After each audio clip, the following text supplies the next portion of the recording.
തൃശൂർ പൂരം വിവാദത്തിൽ നിർണായക വെളിപ്പെടുത്തലുമായി മുൻമന്ത്രി വി.എസ്. സുനിൽകുമാർ. പൂരം കലക്കിയതിന് പിന്നാലെ മന്ത്രി കെ രാജനെ ആക്രമിക്കാൻ ശ്രമം നടന്നു. RSS BJP പ്രവർത്തകർ സംഘടിച്ചാണ് മന്ത്രിയെ ആക്രമിക്കാൻ ലക്ഷ്യമിട്ടത് എന്നാണ് വെളിപ്പെടുത്തൽ. രണ്ടും കൽപ്പിച്ചാണ് മന്ത്രി കെ രാജനും താനും ശ്രീമൂലസ്ഥാനത്തെത്തിയത് എന്നും സുനിൽകുമാർ 24-നോട് പറഞ്ഞു. 24 ബിഗ് ബ്രേക്ക്. ഞാൻ രാജനെ അന്ന് രാത്രി വിളിച്ചിരുന്നു.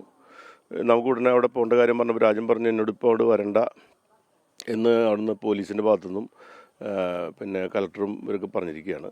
കാരണം അവിടെ ചിലപ്പോൾ ചില സംഘർഷം ഉണ്ടാകാൻ സാധ്യതയുണ്ട്. BJP RSSൻ്റെ ആളുകളൊക്കെ ഗവൺമെൻറ്റിനെതിരെ മന്ത്രിക്ക് ചിലപ്പോൾ എന്തെങ്കിലും ഒരു സംഘർഷം ഉണ്ടാക്കി അത് ലോ ആൻഡ് ഓർഡർ ഇഷ്യൂ ആയിട്ട് മാറും. അതുകൊണ്ട് പോകേണ്ടതില്ല എന്ന് പറഞ്ഞുകൊണ്ട് ആൾ അവിടെ വെയിറ്റ് ചെയ്തുകൊണ്ടിരിക്കുകയെന്ന് രാജൻ എന്നോട് പറയുന്നു. ആ വിവരമാണ് ഞാൻ അവിടെ സംസാരിച്ചിട്ടുള്ളത്. പൂരം നടന്ന ദിവസം ബോധപൂർവമായ രാഷ്ട്രീയ നീക്കങ്ങൾ നടന്നുവെന്ന് മന്ത്രി കെ രാജൻ. ജില്ലാ കളക്ടറുടെ നിർദ്ദേശപ്രകാരമാണ് ആദ്യഘട്ടത്തിൽ പോകാതിരുന്നത് എന്നും മന്ത്രി വ്യക്തമാക്കി. ബോധപൂർവമായിട്ടുള്ള ഒരു പ്രശ്നവും സൃഷ്ടിക്കേണ്ട എന്ന് ഞങ്ങൾ കരുതി.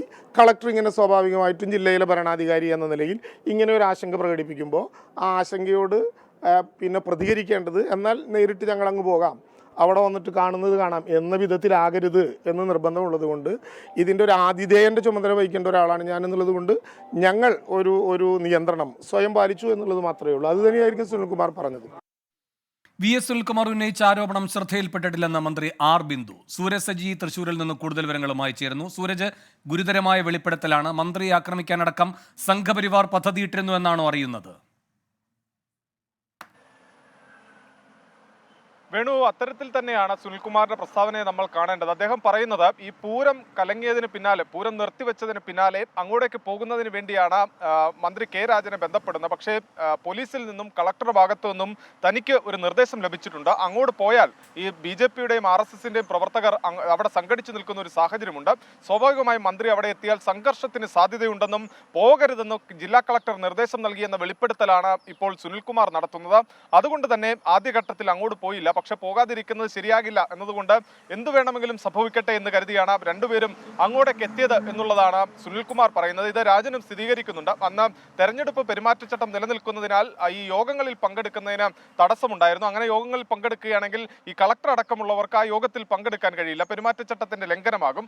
അതിലുപരി അന്ന് ഈ കളക്ടർ ചില കാര്യങ്ങൾ ബോധ്യപ്പെടുത്തിയിരുന്നു. അതായത് അങ്ങോട്ട് വന്നു കഴിഞ്ഞാൽ എന്തിനും തയ്യാറായി നിൽക്കുന്ന ഒരു ജനക്കൂട്ടമുണ്ട്, അവരെ ഒരു തരത്തിലും കൺട്രോൾ ചെയ്യാൻ കഴിയാത്ത ഒരു സാഹചര്യമായിരുന്നു.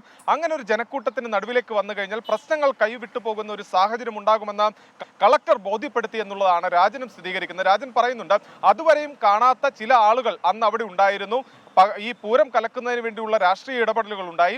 ഈ പശ്ചാത്തലത്തിലെല്ലാം തന്നെ ഈ കളക്ടർ തന്ന മുന്നറിയിപ്പ് താൻ മുഖവിലക്കെടുക്കുകയായിരുന്നു. പണ്ടും ഈ കളക്ടർമാരുടെ മുന്നറിയിപ്പ് ലംഘിച്ച മന്ത്രിമാർ പോയതിന്റെ ഭാഗമായി ചില രക്തസാക്ഷികൾ സംസ്ഥാനത്ത് സൃഷ്ടിക്കപ്പെട്ടിട്ടുണ്ടെന്ന് ഓർമ്മിപ്പിച്ചുകൊണ്ടായിരുന്നു രാജൻ ഇതിന് മറുപടി പറഞ്ഞത്. അതുകൊണ്ട് തന്നെ കളക്ടർ നിർദ്ദേശം ശിരസ വഹിച്ചു. പക്ഷേ ഈ പ്രശ്നത്തിൽ ഇടപെടേണ്ടതിന്റെ ഭാഗമായി കൊണ്ടാണ് താൻ അങ്ങോട്ടേക്ക് പോയത്. പക്ഷെ അപ്പോഴും ഈ കാർ ഉൾപ്പെടെ ഔദ്യോഗിക വാഹനമോ പോലീസിന്റെ സെക്യൂരിറ്റിയോ ഉപയോഗിച്ചില്ല. കാരണം പോലീസ് സുരക്ഷയിൽ അങ്ങോട്ടേക്ക് എത്തിയാൽ ഈ പ്രശ്നം എങ്ങനെയായിരിക്കും, ഈ പോലീസ് വാഹനം കടന്നു പോകുമ്പോൾ അടക്കം ഒരു പക്ഷേ വലിയ എതിർപ്പുകൾക്ക് സാധ്യതയുണ്ട്. അതുകൊണ്ട് തന്നെ പോലീസ് വാഹനം എല്ലാം ഉപേക്ഷിച്ചു. പകരം ഈ ജനക്കൂട്ടത്തിന് നടുവിലൂടെ നടന്ന് ഈ ശ്രീമൂല സ്ഥാനത്തേക്ക് എത്തുക എന്നുള്ളതായിരുന്നു താൻ സ്വീകരിച്ച നിലപാട്. പിന്നീട് അവിടെ എത്തി ഒറ്റയ്ക്കൊറ്റയ്ക്ക് ചർച്ചകൾ നയിച്ചാണ് ഈ പ്രശ്നത്തിന് പരിഹാരം കണ്ടതെന്നും രാജൻ പറയുന്നു. പക്ഷേ രാജൻ സുനിൽകുമാർ ഉന്നയിച്ച ആരോപണത്തിൽ നിന്ന് രാജൻ കുറച്ചുകൂടി മൃദുപ്പെടുത്തിയാണ് ഈ കാര്യങ്ങൾ പറയുന്നത്. അതിൽ വിശദീകരിക്കുന്നതിന് ഒരു പ്രധാന കാര്യമെന്ന് പറഞ്ഞാൽ സംസ്ഥാനത്തെ രണ്ടാമത്തെ മന്ത്രിയാണ്.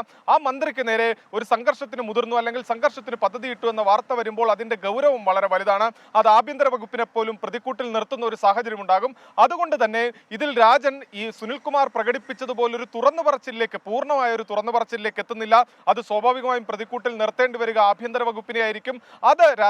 അതുകൊണ്ട് തന്നെ രാജൻ ഈ വിഷയത്തിൽ ഒരു മൃദു സമീപനം സ്വീകരിക്കുന്നു. പക്ഷേ സുനിൽകുമാർ ആകട്ടെ പറയുന്നു കൃത്യമായി അന്ന് കളക്ടറുടെ ഒരു നിർദ്ദേശമുണ്ടായിരുന്നു. അത് പ്രകാരം ഈ മന്ത്രി അവിടെ എത്തിയാൽ ഒരു സംഘർഷം സൃഷ്ടിക്കുന്നതിന് വേണ്ടി RSSന്റെയും BJPയുടെയും പ്രവർത്തകർ സംഘടിച്ചു നിൽക്കുന്നു എന്നൊരു നിർദ്ദേശമാണ് കളക്ടർ നൽകിയതെന്നും അതുകൊണ്ട് ആദ്യഘട്ടത്തിൽ അങ്ങോട്ട് പോയിരുന്നില്ല എന്നുള്ളതുമാണ് പറയുന്നത്. ഇന്ന് രാജൻ അതോടൊപ്പം തന്നെ സുരേഷ് ഗോപിയെ പരിഹസിക്കുന്ന ഒരു സാഹചര്യം ഉണ്ടായിരുന്നു. അന്ന് NDA സ്ഥാനാർത്ഥിയായിരുന്ന സുരേഷ് ഗോപി അങ്ങോട്ടേക്ക് ആംബുലൻസിലാണ് എത്തിയത്. ഈ സുരേഷ് ഗോപി ആംബുലൻസിൽ എത്തിയപ്പോൾ താൻ കാൽനടയായാണ് പോയത് എന്ന് പറഞ്ഞുകൊണ്ട് അദ്ദേഹം പരിഹസിക്കുന്ന ഒരു സാഹചര്യം ഉണ്ടായി. അന്ന് സുരേഷ് ഗോപിയുടെ ഈ ആംബുലൻസ് യാത്രയും RSS നേതാക്കളുടെ സാന്നിധ്യവും എല്ലാം വലിയ ചർച്ചയായിരിക്കുകയാണ്. ഇത്തരത്തിൽ രണ്ട് ചോദ്യങ്ങൾ ബാക്കിയാകുന്നു. ഒന്ന്, എന്തുകൊണ്ട് ഇത്രയും ഗൗരവതരമായ ഒരു കാര്യം VS സുനിൽകുമാർ ഇതുവരെ പറയാതെയിരുന്നു? ഇതിങ്ങനെ ആത്മരഹസ്യമായി സൂക്ഷിക്കേണ്ട ഒന്നുമല്ല. കാരണം ഒരു മന്ത്രി ആക്രമിക്കപ്പെടും സംഘപരിവാറിന്റെ നേതൃത്വത്തിൽ എന്നത് കേരളം ഇതുവരെ കേട്ടുകേൾവി പോലും ഇല്ലാത്തൊരു കാര്യമാണ്. അത്തരമൊരു ആസൂത്രണം നടന്നുവെങ്കിൽ അത് ഇതിനു മുൻപേ പറയേണ്ടതായിരുന്നു. 2, സുനിൽ ഇത് പറഞ്ഞില്ലെങ്കിൽ രാജനും ഇത് വലിയ രഹസ്യമായി തന്നെ കൊണ്ടു നടക്കുമായിരുന്നോ? രാജൻ ഇത് പറയാൻ നിർബന്ധിതനാവുകയായിരുന്നോ? സുനിൽകുമാർ ഈ വെളിപ്പെടുത്തൽ നടത്തിയതോടുകൂടിയാണ് രാജൻ ഇതിനകത്തൊരു മൃദുവായെങ്കിലും പോലും ഈ കാര്യം തുറന്നു പറയുന്നതിലേക്ക് എത്തിയത്. അപ്പോഴും അദ്ദേഹം ഈ പല കാര്യങ്ങളും മറച്ചു വെക്കുന്നുണ്ട് എന്നുള്ളതാണ്. അന്ന് അവിടെ ഉണ്ടായിരുന്ന വത്സൻ തില്ലങ്കേരി അടക്കമുള്ള RSS നേതാക്കളുണ്ട്. ഈ RSS നേതാക്കൾ അവിടെ ക്യാമ്പ് ചെയ്യുന്നത് കൊണ്ട് തന്നെ അങ്ങോട്ടേക്ക് പോകരുത്, അവിടെ ഒരു സംഘർഷ സാധ്യതയുണ്ട് എന്നുള്ളതാണ് നമ്മൾ പോലീസിന്റെ കേന്ദ്രങ്ങളുമായി അന്വേഷിക്കുമ്പോൾ പോലും അന്ന് മന്ത്രിക്ക് ഉൾപ്പെടെ നൽകിയ നിർദ്ദേശം എന്നുള്ളതാണ് നമുക്ക് മനസ്സിലാക്കാൻ കഴിയുന്നത്. പക്ഷേ മന്ത്രി അത് സ്ഥിരീകരിക്കുന്നുമില്ല. പക്ഷേ മന്ത്രി അത് സ്ഥിരീകരിക്കാത്തതിന്റെ കാര്യം സുനിൽ പറയാൻ ഇതിന്റെ കാരണം എന്ത്?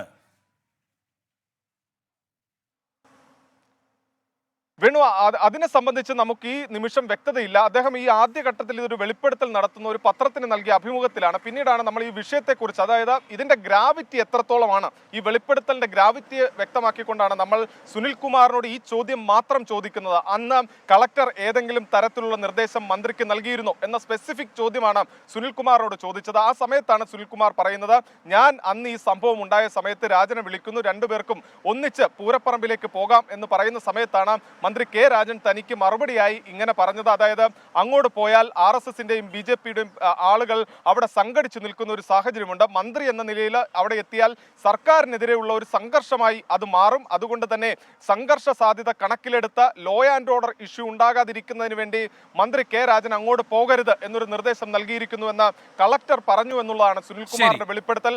അങ്ങനെയെങ്കിൽ പ്രതിക്കൂട്ടിലാവുക പോലീസാണ്. ഈ പോലീസിനെ പ്രതിക്കൂട്ടിലാക്കാൻ രാജൻ ആഗ്രഹിക്കുന്നില്ല. ഒരുപക്ഷെ സുനിൽകുമാറും ആദ്യഘട്ടത്തിൽ ഈ വെളിപ്പെടുത്തലുകളിലേക്ക് പോകാതിരുന്നത് ഇതുകൊണ്ടായിരിക്കാം എന്ന് നമുക്ക് കരുതാൻ. വേണു, ശരി, സുനിൽ എന്തായാലും ഗൗരവതരമായ ഒരു വെളിപ്പെടുത്തൽ നടത്തിയിരിക്കുകയാണ്. പക്ഷേ സുനിൽ ഒരു കാര്യം കൂടി പറയാൻ ബാധ്യസ്ഥനാണ്, എന്തേ ഇത്ര വൈകിയെന്ന്. സൂരജ് സജിയാണ് തൃശ്ശൂരിൽ നിന്ന് വിവരങ്ങൾ നൽകിയത്.